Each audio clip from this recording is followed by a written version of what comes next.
Hey, salut, bah écoutez, là on va se retrouver pour le test de tir du G23 de chez Kajiworks. Donc voilà, hop, c'est mon petit bébé, c'est le petit dernier, il est arrivé hier soir, il est encore tout vierge, donc on va le dépuceler, on va faire quelques tirs. Donc c'est un GBB et un Agas. Hop, vous pouvez voir la petite teuteux dessous pour le chargeur 21 billes, même si j'en ai rentré que 20. Donc après, si on tire sur la culasse, on peut rajouter une bille, ça fera vraiment 21. Mais voilà, une bille près, il vaut mieux jouer la sécu au lieu de forcer et en vouloir en mettre 21 absolument. Donc voilà, 20 billes, ça suffit. Donc voilà. Écoutez, je vais commencer à faire le tir. Voilà d'abord la petite bébête, hein. Donc voilà, ceux qui aiment le Glock, ils vont aimer celui-ci aussi. Vraiment, réplique très sympa. Alors c'est quasiment que de l'ABS, à part le petit auto ici, le retour de culasse. Ça c'est pour sortir la culasse, éventuellement changer les ressorts ou régler le hop-up qui se trouve à l'intérieur de la culasse. La sécurité qui se trouve à l'intérieur dessous, pardon, 1, 2, 3, qui se trouve dessous, qui est en métal aussi, qui est assez merdique. Hein, c'est vraiment un truc plat, là il faut le ramener vers la gâchette pour le mettre en sécurité et le pousser vers le canon pour revenir en mode tir classique. Mais franchement c'est de la merde, donc je l'utilise même pas. À vous de faire gaffe, de ne pas faire n'importe quoi avec, de ne pas le charger. Voilà. Donc ça c'est la culasse est en plastique, même si on dirait vraiment en culasse métal, hein. Il n'y a que le chargeur qui est à bloc métal, qui est super lourd, donc il fait le poids de la réplique, hein. Elle fait 605 grammes, donc ça paraît rien, mais c'est déjà largement suffisant. Il y a un canon interne de 172 si je me souviens bien. Elle a une puissance de 270 fps. En même temps je fais la review, comme ça on voit l'utile à l'agréable, hein. On fait la review et le test de tir en même temps. Voilà, donc c'est ABS. Et voilà, c'est une bonne petite réplique. Moi franchement quand je l'ai reçu, j'étais super content. Vous voyez, on voit le canon à l'intérieur. J'étais vraiment ravi, quoi, vraiment au niveau du poids, au niveau de l'aspect, au niveau de la prise en main, etc. Voilà, c'est le top. C'est vraiment le genre de réplique que je voulais vraiment en backup pour me servir. Il y a le P99 que j'adore aussi, mais comme je vous avais fait la review déjà, il est beaucoup trop puissant.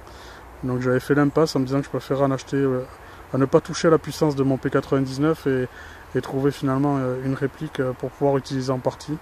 Et vraiment j'ai trouvé j'ai trouvé ma réplique, quoi, hein. C'est vraiment Made in Japan, Quanju Works, hein. Quanju Works.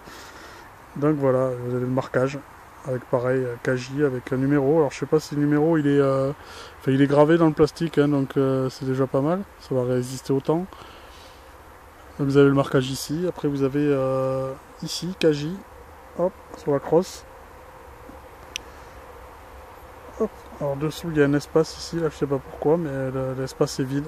Mais bon, c'est pas gênant de toute façon, hein. Ensuite voilà, quoi, vous pouvez voir, bon, il y a un léger, là c'est le marquage de la moulure, mais franchement c'est sous la réplique, c'est léger, ça saute pas aux yeux, c'est pas dégueu. Donc franchement c'est vraiment pas gênant. Vraiment belle finition, surtout pour le prix, elle est vraiment pas chère, hein. C'est la réplique ABS, après il existe avec la culasse en métal et d'autres parties, mais 30 € de plus. Donc j'ai voulu me lancer dans celle-là au départ, j'avais pas forcément 30 € de plus à mettre dans la réplique. Voilà, donc je suis pas déçu du tout, quoi. Donc voilà, après est-ce que ça vaut le coup d'acheter celle en métal? Faudra voir un peu ce qu'elle a de particulier. Si c'est juste parce qu'elle a une culasse en métal, je vois pas trop l'intérêt. Si par contre il y a d'autres choses en métal qui renforcent la réplique, éventuellement pourquoi pas acheter plus tard la version métal, quoi. Sachant que le corps il restera lui-même en plastique, parce que ça se fait en ABS, parce que sur la réplique d'origine, je crois que c'est en ABS aussi, donc c'est la même facture, donc voilà, quoi. Donc voilà. Après là il y a une inscription ici, là, je pense. Qu'est-ce qu'il y a marqué? Gas Blueback System Red Manual Before Use. Je sais pas si vous arrivez à lire. Enfin bon, j'ai fait la traduction pour vous, hein.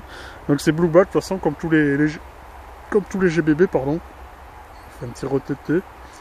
Voilà, donc la culasse qui recule, culasse mobile. Donc voilà, donc on va passer tout de suite au test de tir. Je pense que pour la réplique, de toute façon, j'ai fait le tour, hein. très bonne qualité de matériaux, le poids il est là, voilà, il y a tout ce qu'il faut quoi, 172 de canon, donc c'est une réplique qui se prend bien en main, voilà, c'est pas une grosse réplique, c'est plutôt une réplique compacte, mais voilà, donc franchement bien. Voilà, 270 FPS, ça vous permet de jouer partout, hein, de jouer en CQB comme en forêt, voilà, vous êtes dans la norme, dans le classique. Donc voilà, donc maintenant on va voir au niveau du test de tir ce que ça vaut, hein, sachant qu'elle est toute pure, j'ai rien réglé encore, j'ai pas démonté la culasse pour voir le hop-up éventuellement. Alors aussi pareil, ce que je viens d'apercevoir là, c'est que voilà, au niveau de la finition, pardon, elle est top quoi. Il n'y a pas de jour, il n'y a rien, c'est vraiment si vraiment on va chercher la petite bête, même pas quoi, on voit légèrement, mais c'est vraiment top.